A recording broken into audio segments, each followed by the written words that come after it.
Good morning students. हमारा EVS में chapter 15 आधा बचा हुआ था।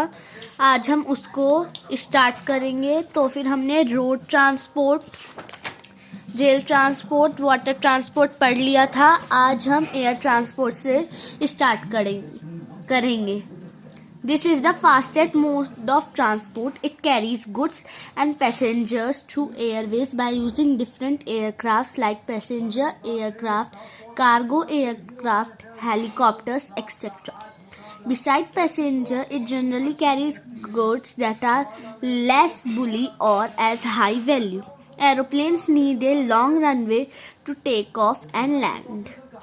एरोप्लेन, एयरवेज मीन्स वो ट्रांसपोर्ट जो हवा में उड़ते हैं। एयर ट्रांसपोर्ट बहुत तेज उड़ने वाले ट्रांसपोर्ट होते हैं। ये गुड्स को मतलब सामान को और पैसेंजर लोगों को एयरवेज की मदद से एक जगह से दूसरी जगह पर पहुंचाते हैं। अब एयर ट्रांसपोर्ट में पैसेंजर एयरक्राफ्ट्स होते हैं जिसमें पैसेंजर लोग जाते हैं। एक होता है कार्गो एयरक्राफ्ट और तीसरा होता है हेलीकॉप्टर। पैसेंजर के अलावा एरोप्लेन्स गुड्स मतलब सामान भी एक जगह से दूसरी जगह ले जाते हैं जिनका वेट कम होता है और बहुत ज़्यादा मात्रा में होते हैं। एरोप्लेन को उड़ने के लिए भी और लैंड होने के लिए भी एक बहुत बड़ा रनवे चाहिए होता है। आपने देखा है ना कि एरोप्लेन पहले चलता है उसके बाद वो उड़ता है। ओके, एयर ट्रांसपोर्ट में be classified as domestic and international air transport.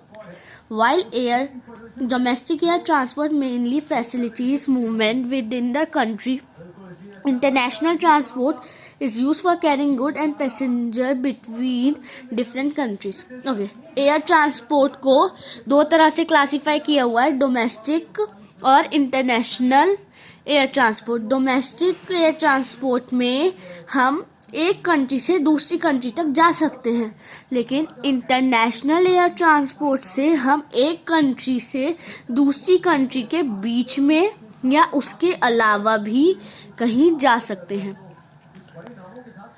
अब हम पढ़ेंगे paying for travelling. We need to travel from one place to another, so we need different means of transport.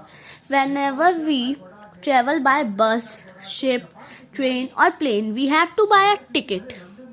The conductor sells ticket in the bus. We have to buy the train ticket from the ticket counter on the railway station.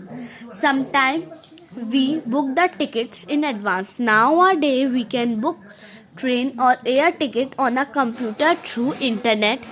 When we book a ticket through internet, we must take out a print and use it as an electronic ticket to travel. Paying for traveling. जब भी हमें एक जगह से दूसरी जगह travel करना होता है तो हम अलग अलग ट्रांसपोर्ट यूज करते हैं, जैसे बस, ट्रेन, शिप और प्लेन। हमें इन चीज़ों में ट्रैवल करने के लिए टिकट चाहिए होता है और जो कंडक्टर होता है वो बस में टिकट सेल करता है और ट्रेन की टिकट हमें टिकट काउंटर पे मिलती है जो होता है रेलवे स्टेशन पे।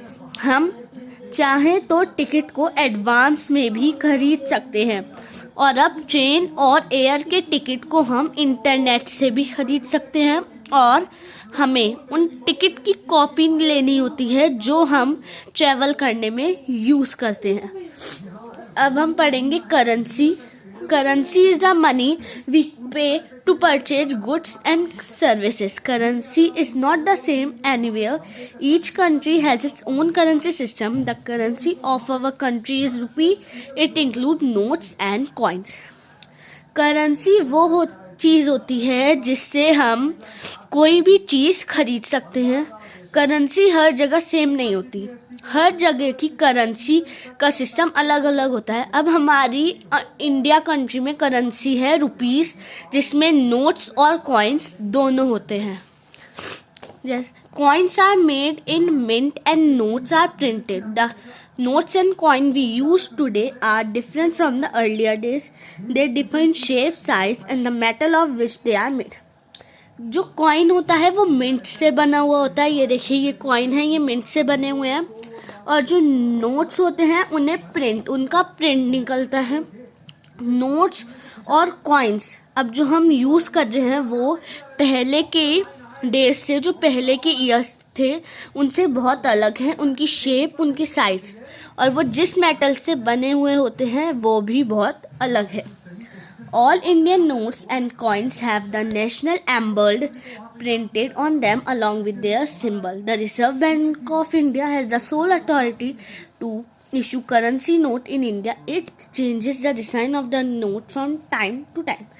हमारे जो इंडिया के नोट्स और कॉइन्स होते हैं उन पे हमारा नेशनल एम्बल जो होता है वो प्रिंट होता है। सब ये देखिए मैं आपको दिखाती हूँ, ये जैसे 500 का नोट है, ये इसके साइड में ये देखिए नेशनल एम्बल प्रिंट होता है, इसमें नेशनल एम्बल प्रिंट हुआ होता है उसके सिंबल के साथ। जो रिजर्व बैंक ऑफ इंडिया है वो जो नोट्स के डिज़ाइन होते हैं वो उन्हें टाइम टू टाइम चेंज करते रहते हैं। तो आपका चैप्टर यहाँ पर फिनिश हो चुका है और ये आपके MCQs हैं, आप इन्हें देख लीजिए और ये आपके फिलअप्स हैं। ये मैंने आपको पहले के वीडियो में भेज चुकी हूँ और आज की वीडियो में आपको वेरी शॉर्ट क्वेश्चंस और क्वेश्चन इन ब्रीफ सेंड करूँगी। Okay, good day.